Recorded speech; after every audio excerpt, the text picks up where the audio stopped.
here in Hong Kong, where it was just so much rain every night and a lot of the day. And as a result, my allergies went all crazy, and I just started to really become a snuffleupagus in the middle of the night. And so I was constantly waking up, and so was my husband. And it was just, one of those things where if you miss a night of sleep, or have a bad night of sleep, it's okay. And then by the third or fourth day, you're like, bring me death. Oh God, please let me sleep properly. So it's been a little bit like that. By Friday, I was an absolute corpse. I had to go to a group mentoring for this fantastic leadership program that I'm on. I dragged it. I sent a message beforehand saying, please everyone forgive me. I'm really tired, not quite myself today. I dragged myself in like Michael Jackson's Thriller video, and people were like, oh my God, are you okay? It was very kind of everyone, but I definitely knew I was corpse life. So today's topic that I wanted to talk about, thank you everyone for joining. Please forgive if I'm a little scatterbrained as a result of my extended tiredness, is the topic of how to choose high value spending. And this came up in my life because I realized that this can be applied to money or time. And it's quite useful to be able to ask ourselves this and just go through this really quick decision process when we are facing a decision in our lives. Now, disclaimer, I am not a financial industry professional. I am not in the financial services industry in any way whatsoever or have any qualifications in finance. And so this is not advice. All that I talk about here on all of my live broadcasts and across moneymind.global is all based on my own experience only and from what I have learned on my own personal journey. So it's all opinions. And thank you so much for sharing. If you have any comments or any of your own opinions to also share, which is not advice, just sharing of our own experiences as we have gone through different lives, different countries. And, this is why I wanted to create live broadcasting for Money Mind Global. It's because I wanted to be able to have people share information and knowledge with each other. So as we grow, we'll see that increasingly happen. And I'm always so grateful when we have people come onto the broadcast and share what they do, what their experience is, what their style is, when they learned they were a saver or spender, what kind of budget they use, what kind of saving style they prefer, what type of things they have gained from or lost from in their money life experience. I won't necessarily say investing experience, but money life experience. And that type of community sharing is really what Money Mind is all about. So just very quickly, moneymind.global is the website. And if you are watching this here, this is on our haps.tv broadcasting channel. Haps.tv is a fantastic platform where you can multicast, and it's a great community where creators can actually make money and then give money to other creators. So that's a really wonderful monetization option that a lot of other broadcasting platforms don't have. And it's very community based. So it means that, just from signing in, I gain coins and I can then give them back into the community to people who are doing really great work broadcasting, creating, and sharing that with the world. So that's on haps.tv. If you see comments come up that I'm replying to that, sorry, you can't see the comments to, Haps collates all the comments from all these different platforms like Facebook and Twitter onto one place.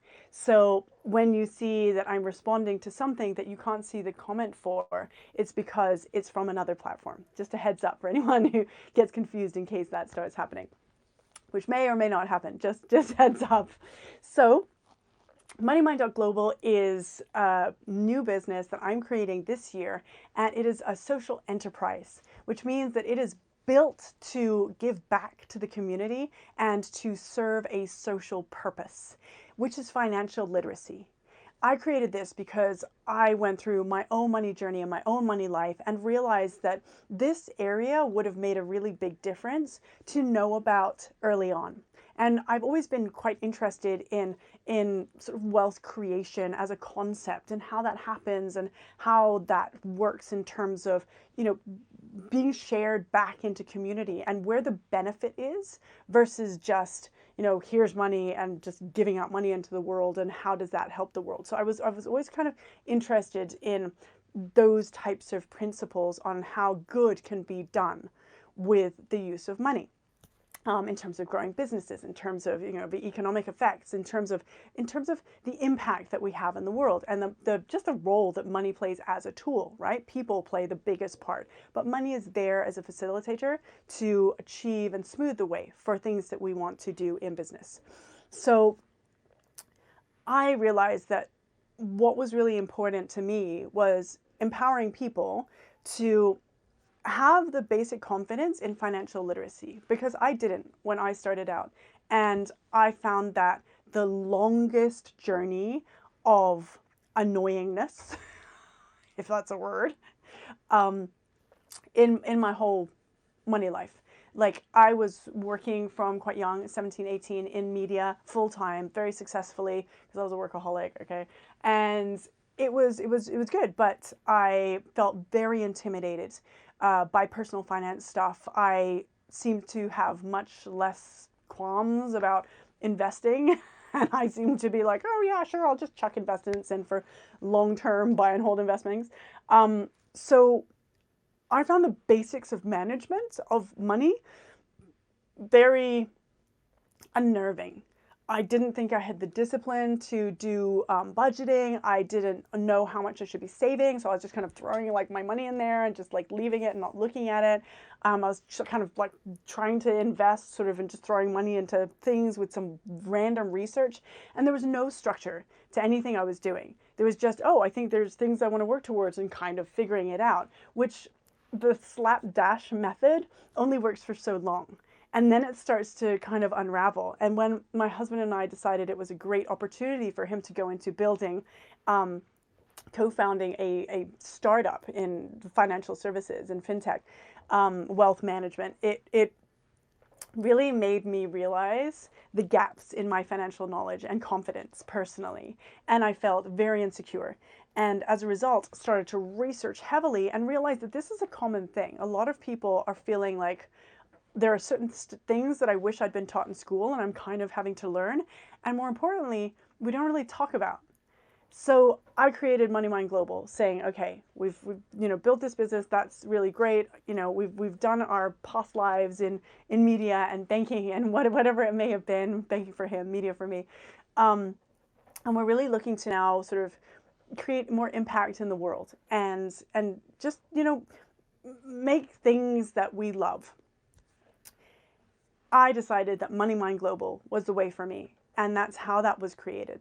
So I created for myself on my journey through that startup time the 5 pillars of financial stability. The 5 pillars of financial stability, which are money mindsets, savings, budgeting, investing, wills, and legacy. Again, money mindsets, savings, budgeting, investing, wills, and legacy. These 5 pillars I applied onto my financial life, cleaned it all up, did the checklist, are these all done, and emotionally felt a lot more secure, just knowing that that's really all I really needed to have in place to be able to take the next steps forward and be more aggressive about different areas as I so chose. But the confidence and the insecurity are tied together. If we don't have confidence, we will sometimes have insecurity, and it's really easy for that insecurity to cause us to make different decisions in these areas. To not get a will because we're paranoid we'll somehow die as soon as we get a will, which is so dramatic and so didn't happen to me when I did my will at 21. I didn't even think that. I was like, this is just a responsible way to show my family I love them. Money mindsets, we don't realize how much that will lead us astray or possibly make us make decisions that are wasting money. If we think money is the root of all evil, that can cause us to make decisions that may be less inclined to build wealth. We may not realize that it's driving a lot of our lives. That's just one example, as a general example. But there are plenty of other ways that we have money mindsets from the ages of 3 to 7 years old that are running our adult life that we can reprogram with repetition and training, but being aware of it is the first big thing that we cover in one of the first pillar, money mindsets, of the Money Mind course, which is an online course that you can go to moneymind.global and will be available later this year because it's taken absolutely ages to build, but for good reason, because we keep getting feedback from live testing, and then we implement that feedback back into the course so that it has more structure, more examples that are useful and more tips and hints and exercises to work through. So that will keep evolving, but it's just taken a while. Thanks for the patience, everyone. You can go sign up at moneymind.global to find out more information about that and to test out the little free samplers when they're available. So the savings one, we just want to know how much we're comfortable saving, how much we can save, how to pay off debt if we have debt, and what is the right strategy for us. We just want to have a plan. If we have budgeting, we want to know what kind of budgeting style works for us. Are we like a zero budget or no budget budgeter, which means that we just put our necessities and savings and then spend the rest? That's a type of budget. That's totally cool. And we can do that if that works for us. And that's really good for us to know about and choose if that's our style. It works for plenty of people. But knowing what type of budget may work for us and what type of budget we may want to try, the 30-50-20 budget by Elizabeth Warren, the zero-sum budget that is very extreme. And, if there are budgeting apps we want to use, do we want to use Dave Ramsey's Every Dollar? Do we want to use what I use, which is iExpense or Money, which has a little like bunny rabbit, and it's a gamified app, or CoinKeeper, which is also gamified. You drag little coins in, and it's quite fun. Just knowing what budgeting style is our budgeting style is really important. Investing.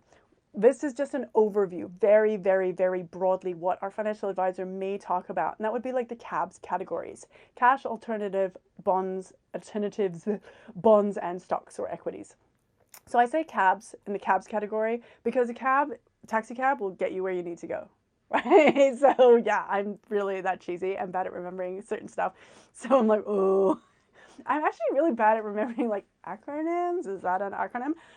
But this seems to work for me because I'm like, okay, these are the areas that, get us where we need to go. We need to just know that there will be cash, alternatives, bonds, and stocks, and that's what will be in a general model portfolio that will be diversified based on our stage of life and our life planning goals and what we want to achieve.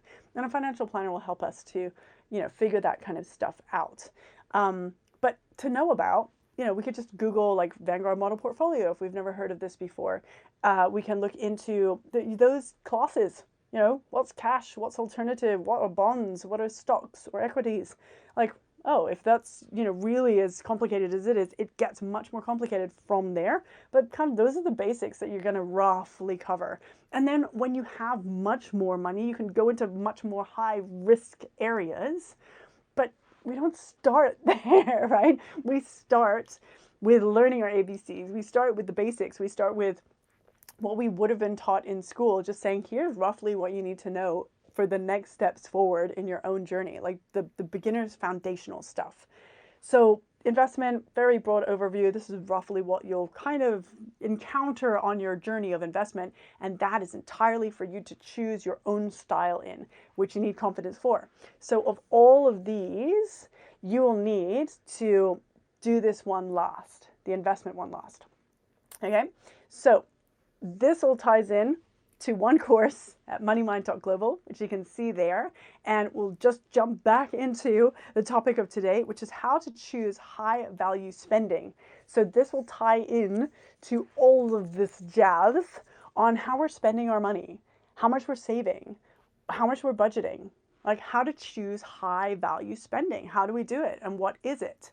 So high value spending is when we are choosing to spend our money or our time in a high value way. A lot of us don't think about this, and we will just spend money or time as we wish. And that's very, very typical because, hi James Bourne, oh, gentleman girl, I haven't seen you in ages. Thank you for joining. Great to see you. I agree. James has just said that understanding money starts when we're children, and parents do lead the way. Although all parents, as well, most parents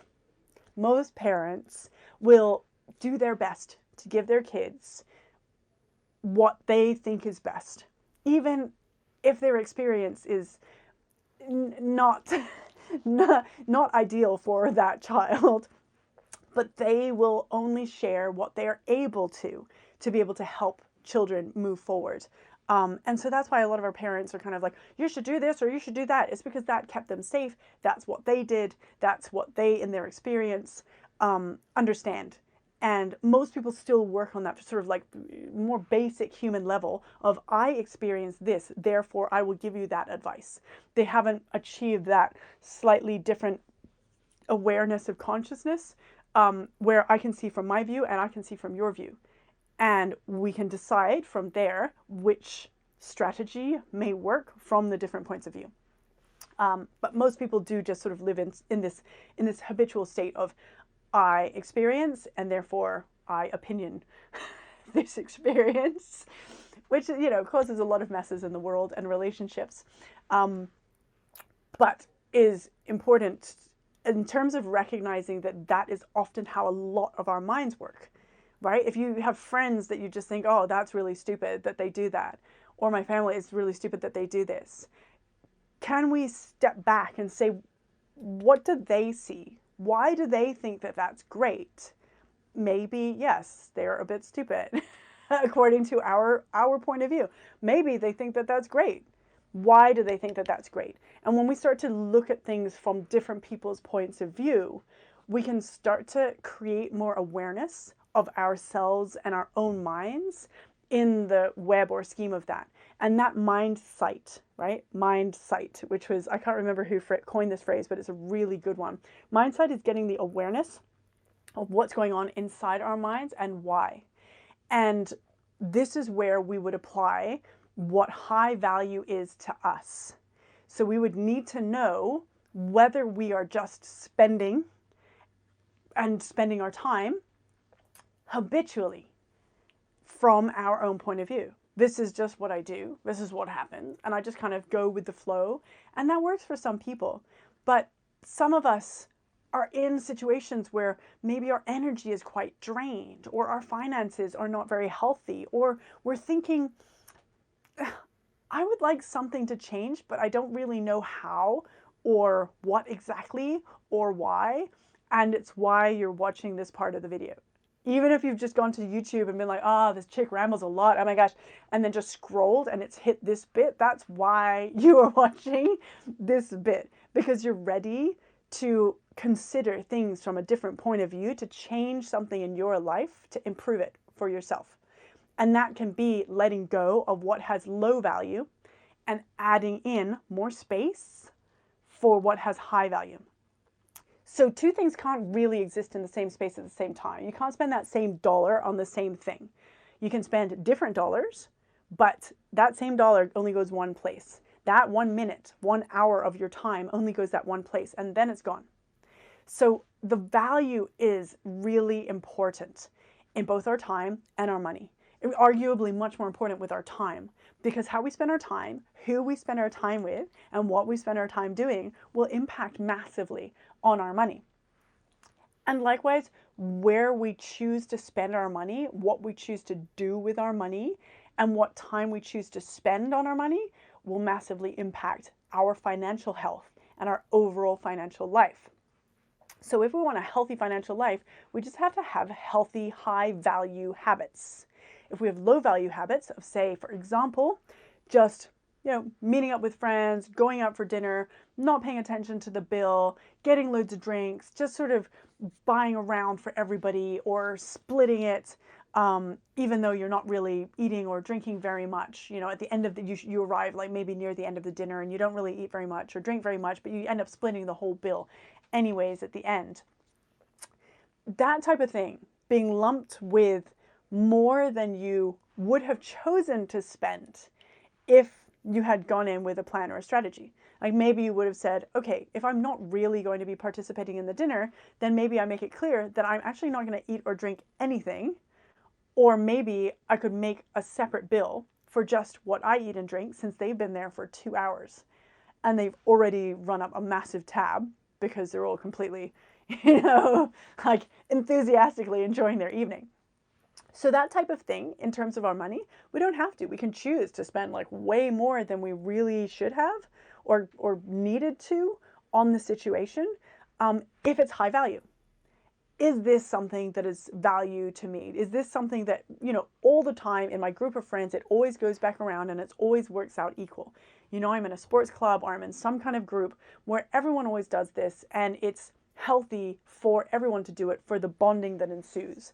And the bill is not too high. Like you show up late to a dinner and you've only been having Cokes and burgers and things and you split the bill like that. Sometimes that kind of thing makes sense.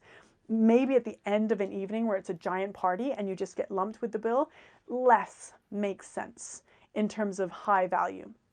Because you can still hang out with those people, and that's high value, that spend of time, but the spend of the money was not high value because you actually didn't get the value for the money. So you could have just chosen not to spend the money or to spend the money differently and to maintain that high value spend of time while doing something differently with the money. You see that situation?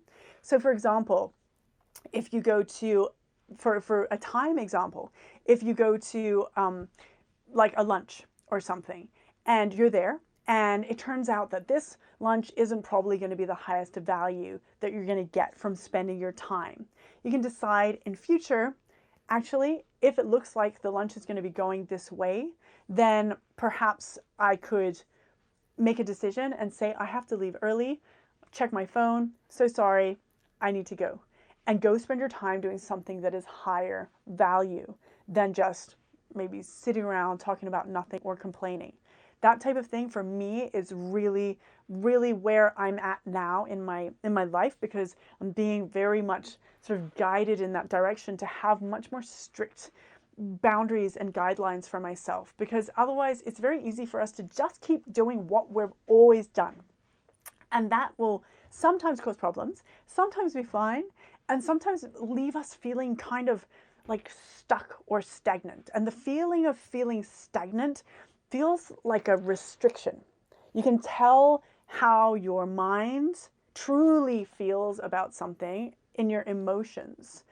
If it believes things like, say, anxiety and other mental health wellness issues, this is not, that what I've just said is not relevant to that. Those legitimate conflicts of our mind and our dissonance and whatever happens with all of the science behind that, that is a different thing. That is not what I'm talking about here. So mental health and wellness is not what I'm talking about here in terms of being able to make different decisions for our time or with our mind, okay? So please understand that. The way that we would choose the value and the way that we would choose how to grow is to say, we want something that's higher value because I currently feel kind of stuck. And I currently feel kind of like, you can tell something's not right, not quite sure what, and often it is a feeling that actually indicates it's time to grow. It's time to let go of this old habit that's actually started to get, it's like an old shirt, like when we're kids. We've kind of outgrown that shirt. It's feeling a bit tight. It's time to let it go and get a new shirt. A lot of us will be like, oh, but I don't know, I'm just, this is just life. Life is uncomfortable, and it is uncomfortable, but these indicators of things that we can change are opportunities to change if we want. And okay, here are two quick ways of gauging and choosing the high value, right? How we can actually choose high value. One is the gain or loss comparison, and two is the cost per use. So one, gain and loss. How much am I going to gain from this situation, scenario, spend, way that I'm spending my money, my time, whatever? And is there a loss? Am I going to lose money? Am I going to lose time that I could be spending on other things? Am I going to lose something? Is it going to be risky or dangerous? Like, what is the gain and loss?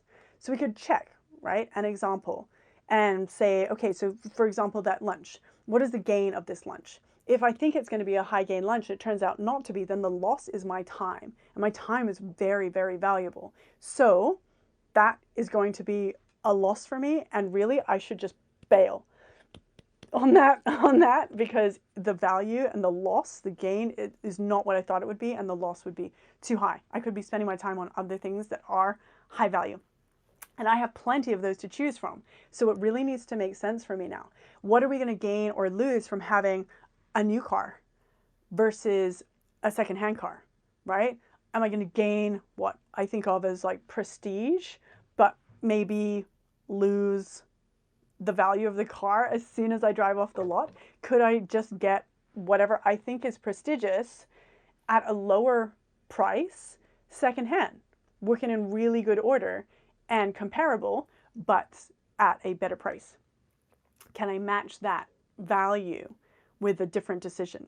So it's asking what our gain and loss is, right? We could gain that prestige that we think of with some fancy car, but have it, the loss would be less if we bought a secondhand car in terms of money. So we can also apply this to the cost per use, right? If we say, okay, I buy that new car or I buy that secondhand car, and the new car is exorbitantly more expensive because they always are. Cost per use. I use that car 100 times, right? And say it was $100. For example, that new car is, $1 per use. Fine, that sounds fair enough. But say the other car is for some reason $10, because I can't do math right. $10. Then it suddenly works out to be whatever it is, like, and I use it 100 times, it's like 10 cents per use or something like that. That is really great value. So it's a cost per use as well. So when we buy clothes, when we spend our time, we can start to think, what is the best value for this? What is the best value spend of my time? Is it going to be this way? And what is the best value spend of my money? Is it going to be this way? Or can I consider other ways? So how to choose high value spending is to just pause before we're going to commit to things that are a big spend of our time or a big spend of our money. And it doesn't necessarily need to be like a big thought process. For me, I kind of do it instantly now as a result of just practicing this so that I can try and improve my own life and improve my own habits to help better serve me for the things that I want to achieve and the things that I want to have in my life, but also the how I want to feel in my life. Because when I was doing more low value stuff, and sorry to have to say, but hanging out with more low value people, my life felt much more uncomfortable. And still now, if I hang out with people who are much lower value, I just don't feel good. And it doesn't feel right. And that is an indicator that that is not a fit for me. It's like trying to get on really small shoes that are the wrong size. It just doesn't feel good. And so high value for us in our mind, with our mind sight, will usually feel quite open, quite inviting, albeit possibly a bit scary because it might be new. Like it might be something like, oh, I'm a bit nervous about that, but it won't feel oppressed or restrictive or stuck. It will feel different to stuck. Not necessarily the opposite of stuck, but it will feel there's something different about it that will be at some point more welcome than that feeling of being like a little bit restrained.